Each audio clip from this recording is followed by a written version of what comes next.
Disclaimer: this video is for news commentary, public discussion, and educational purposes only. Some clips are used under fair use.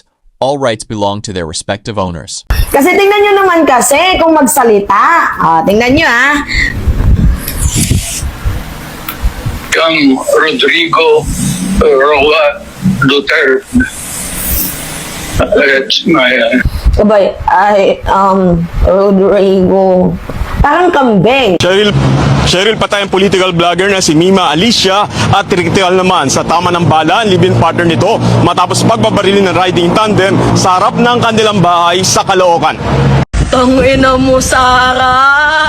Tangina mo, Sara! Tangina mo, te! Magnanakaw ka! Grabe yun! Tangina! May basketballista ka daw! May tomboy ka pa! Tangina! Sara, tangina mo! Tangina mo! Utang ina mo talaga, Sara Duterte. Ano naman tong kumakalat na balita? Lahat na lang pinarir mo. Tang ina ba naman mga minamahal? Imagine nai-issue ka na sa pagnanakaw. Kaya nga nai-impeach. Nai-issue ka pa sa panggagancho, pagta-travel, gamit ang pondo ng bayan. Isang malungkot at nakakagulat na balita ang gumulantang sa social media. Isang kilalang political vlogger ang naiulat na nasawi matapos ang isang pamamaril. Kilala ang vlogger sa kanyang mga content na kritikal sa iba't ibang personalidad sa politika, kabilang si Vice President Sara Duterte. Dahil dito, marami ang nagtatanong at naglalabas ng kani-kanilang opinyon sa social media. Ngunit bilang mga responsableng mamamayan, mahalagang maging maingat tayo. Sa kasalukuyan, wala pang opisyal na pahayag mula sa mga otoridad na nagpapatunay na may kaugnayan sa politika. Ang insidenteng ito, patuloy pa ring iniimbestigahan ang tunay na motibo at ang mga taong posibleng sangkot.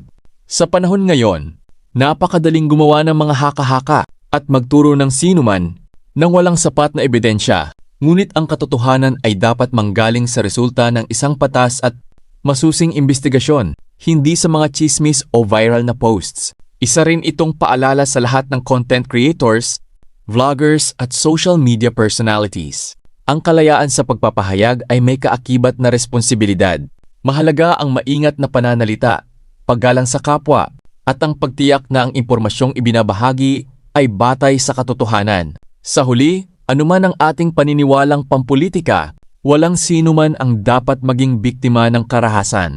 Ang ating hangarin ay hindi ang maghusga, kundi ang hintayin ang katotohanan at suportahan ang paghahanap ng hustisya sa tamang proseso. Makiramay tayo sa pamilya ng biktima at ipaubaya natin sa mga otoridad ang paglalabas ng mga opisyal na resulta ng kanilang imbestigasyon.